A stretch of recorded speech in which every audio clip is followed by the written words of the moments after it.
So the big point that you also made about London is a bigger point about the English literary scene, where and as contrasted with the Flemish literary scene, which you find is only now beginning to open up to, let's say, the multicultural question. Uh, and you may be perhaps the first and until now the only non-Flemish writer of No, non-Flemish well, origins. I'm not the only one. There are a lot of there are a few. Okay. A few, but I think it would be not correct to make a comparison with the United Kingdom, because you have a totally different history, of course. Well, You have I think a large part of the history is also because the English language is what has been called a killer language, in the sense that for lots of reasons, not just lingua franca, but reasons of colonialism, and then then the rise of America as the hyperpower of the 20th century. I think the English language has kind of taken over the world. There is an argument to be made that Spanish is the other killer language, also because of empire and ex-colonies. But I think it's because of the language issue that England and America have had to.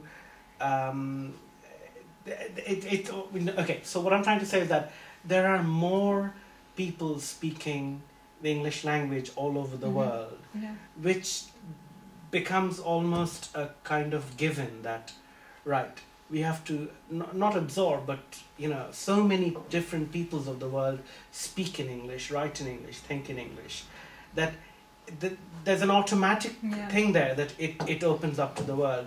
So that does not happen with and on the other hand, you still have that how do you say, there is still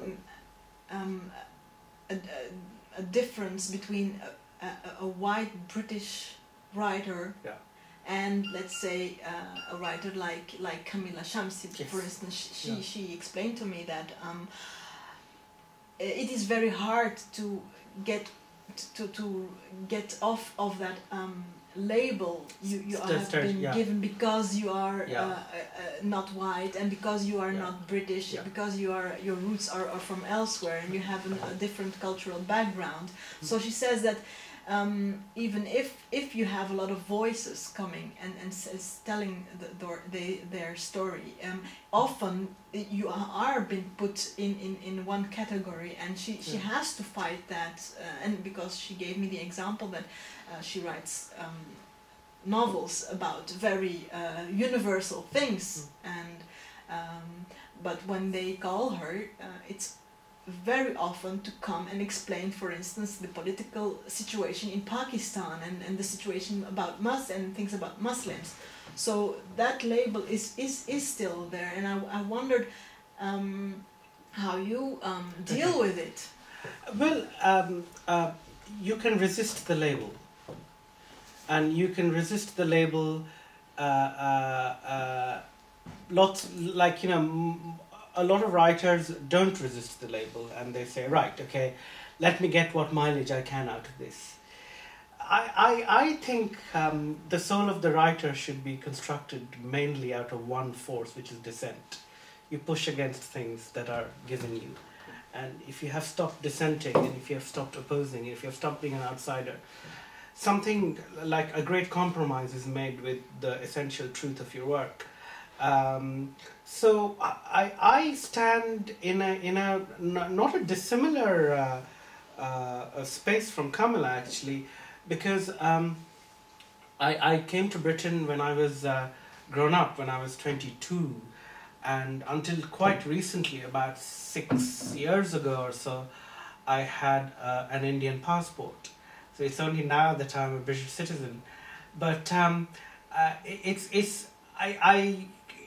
I think I have the best of both worlds, in the sense that, well, sometimes it doesn't feel like it. Sometimes you can have the worst of both worlds. But I'm often sort of called a UK writer stroke India. I like that. I like the fact that, because that is a true definition. I have a foot in each world. to talk about very sort of practical things, like, would I ever be able to write about Britain in the way, say, Julian Barnes writes about Britain? No, I don't think so. One way I try to resist the stereotyping, and of course there is stereotyping. If you're Indian, they expect you to write about spices and food and markets with women wearing colorful saris, the whole exotica circus, you know. You basically resist it. What I tried to do with my first book was, and I did not do it deliberately, I wrote about both England and India. And I think a first book is quite crucial, because you tend to get, you know, the publishing industry loves stereotyping their authors. So they give you a label. Like, you write a book about India, you will forever have to write a book about India. Yeah. So I thought, let me sidestep this. Let me write about both England and India, so I can keep both doors open. The book I'm writing now, The Lives of Others, is set entirely in Calcutta from the 1900s to early 1970s, 71, 72 or something, you know, entirely.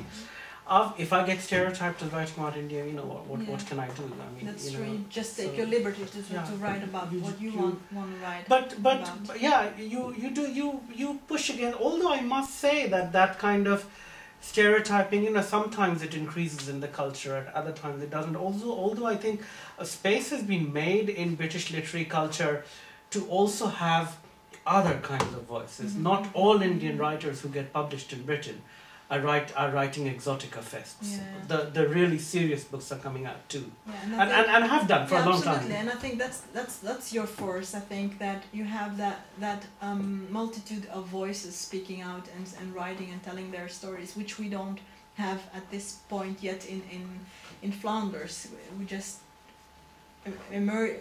beginning to emerge and searching our voice, and we're just not so many of us. So there is that label that is given to you, but if you, like you said, and like Camilla Shamsi also said, she says you have to define your borders, and you can go along with that label for a certain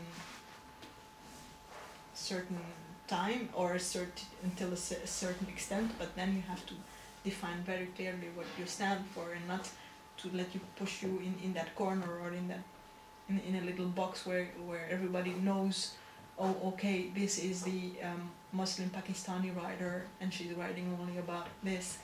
So that's quite a thing that you have to do yourself, and I think the way the fact that you have so many voices from those, let's say, communities, I don't like that word, but makes it much easier to really be truly, or to follow your inner voice. You know, you don't have to live to the expectations, and you're more confident, and that's a good thing, and that is something that I think we're not there yet. But Flemish literature is incredibly alive and thriving, don't you think? Yeah, absolutely. So it is. Like the number of writers writing, being published, the sort of ferment that's going on, especially if you compare it to the size of the country, I would imagine it's more alive than Britain. I think in some ways English Anglophone literature is contracting. This is my private theory. I think all the cutting edge experimental stuff is getting done elsewhere, away from Britain and America. So and would your appreciation be that it would be very much in Europe? Because I think from the letters that you wrote to each other, you were quite amazed and positively amazed about what you call this multiculturalism and how self-evident it is in London, how you experience it as very self-evident, whereas you in your reply to Rachida said, well, that's perhaps very much the case, but the UK is very insular, and we don't really look towards the 3%. Remember that 3% thing, because in an Anglophone country can be complacent. They don't need to engage. It's a killer language. 20, 50 countries speak English. So there is a sense of, and when you become complacent, you start losing out.